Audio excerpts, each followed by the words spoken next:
What a game setting up in South Bend, Indiana. This Saturday night, USC Notre Dame, 7:30 Eastern kick on NBC. How big is this? Friend of the program, Kay Adams, attending the game. College football, Kay, how about that? College football playoff fate. That's what's on the line for Notre Dame here.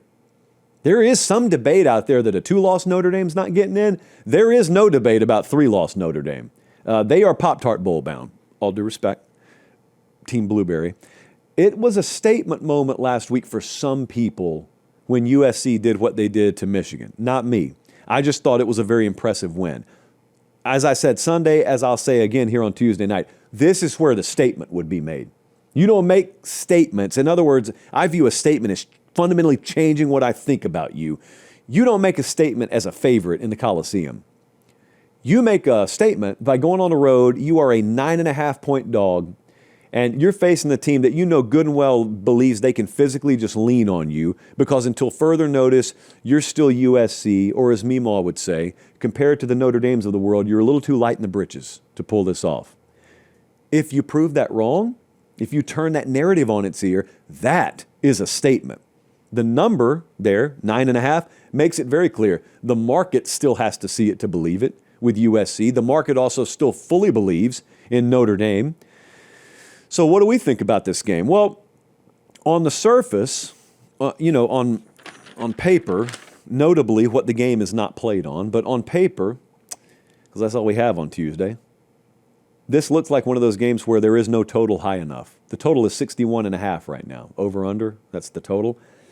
So if you just look on paper, USC's got the number 2 passing offense in the country. Notre Dame in the 100s in pass defense. Hold on, don't be yelling. There's no need to yell at a screen. I'm going to get to it. I'm going to add all the conditions and the caveats in just a second. I continue. Notre Dame, number 19 passing offense against a USC pass defense that's also in the 100s. So you may think to yourself, uh-oh, fireworks. And we have seen a game like that already this year. We've already seen a game played in Notre Dame Stadium where the losing team had 40 points. That A&M game was 41-40. So we have seen some points be scored there.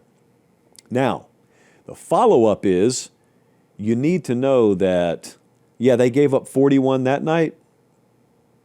They've given up 27 their last 3 games. At Arkansas, Boise, NC State. There is a working theory out there. Maybe there have been some changes behind the curtain there defensively. Maybe that coaching staff gets in that meeting room on Sunday and says, we're not doing this anymore, so we're going to change this, and this. That's one working theory. Another working theory is, it was Arkansas and it was Boise and it was NC State. Not all that difficult to flex defensively against them. I think the truth is probably somewhere in between, but we'll find out. A lot is going to be placed on the shoulders of Jaden Maiava. That's the USC quarterback. It's a guy I'm extremely high on. They're high on him. They should be.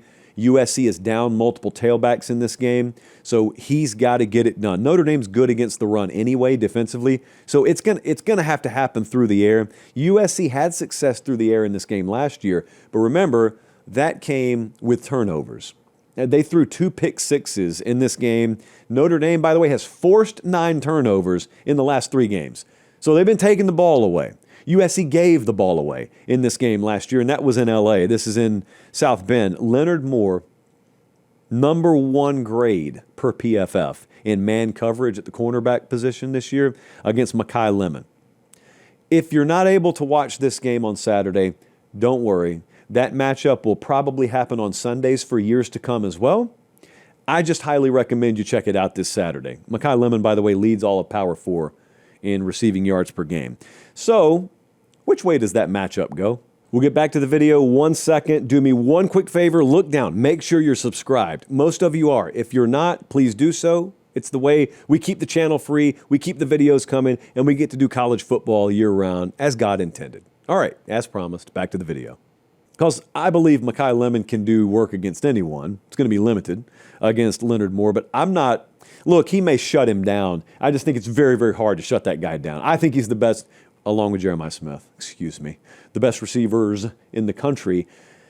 And if USC wins that thing, then everything else working downstream of that with those other pass catchers sort of falls into place. Because elsewhere, they're a place to be made against the secondary, I believe. So that's one thing to watch. The other thing is, when we got USC out there defensively, how much pressure can they get on C.J. Carr? Believe it or not, they're 5th in sacks this year. Now, their overall pressure rate's not that great, but they have gotten home when they bring added guys. Danton Lynn against Mike Denbrock, that's a great coordinator versus coordinator matchup. They will bring pressure. They know they have to. Now, with that, opens you up to the possibility that you make some mistakes, or it opens you up to the possibility that you force turnovers. I will just say this. I was on the field in Champaign a few weeks ago when USC went to Illinois, last time they had to travel, really, and it was not good. Not good at all. And Luke Altmaier, known by some in Nashville as Luke Altenheimer, threw for over 300 against USC. Now, Michigan didn't, but Michigan doesn't really believe in passing this year. So they're going to get tested against C.J. Carr. And it'd be a very big surprise to me if they throttled him down, because I think that Notre Dame passing attack's too good as well. So you're going to have to trade points at some point here. I think it all comes back to the same thing with USC, though. You notice how deep we've gotten in this preview without mentioning this. It's done intentionally. I haven't mentioned Jeremiah Love. I haven't mentioned Price. I haven't mentioned the tailbacks. I haven't mentioned the ground game, period, because that's what I wanted to end on. Until further notice, the edge that the Notre Dames of the world have on you is they're bigger and faster and stronger than you. They're deeper than you. They're tougher than you. Just all the stuff that you read on the back of the college football cereal box. That's the edge that Notre Dame has on you. And the thing that sucks about that is they're going to say it about you until you prove otherwise. That's the statement. That's what we're looking to see if USC can do here. Let's take a look at what the model thinks. Let's take a look at what FanDuel thinks. FanDuel right now has Notre Dame minus 9.5. And that moved at the early part of this week because we agreed with it totally early on. We got Notre Dame minus 8.5 with the model. I believe in Lincoln Riley. I believe in Danton Lynn. I believe it's ultra personal for these guys, and you better get this thing figured out, because if this is the last time you guys play this rivalry for a while, so help me, the office of the future commissioner of college football will not look kindly on it. I hate doing this, but I got to go with what I think is the right way to go in this. I know it's a popular sentiment out there that Notre Dame's rolling now, and so they're just going to like bury USC. I'm not sure that happens.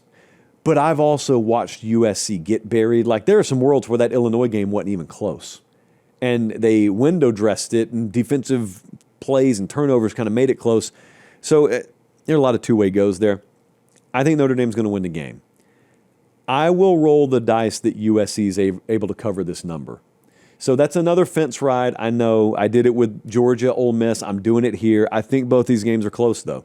So it just so happens they're being played on the same day. I'm going Notre Dame to win, and I'm going USC to cover, which in the end is just another possible one-possession loss that USC looks at and says, oh, we let another one get away.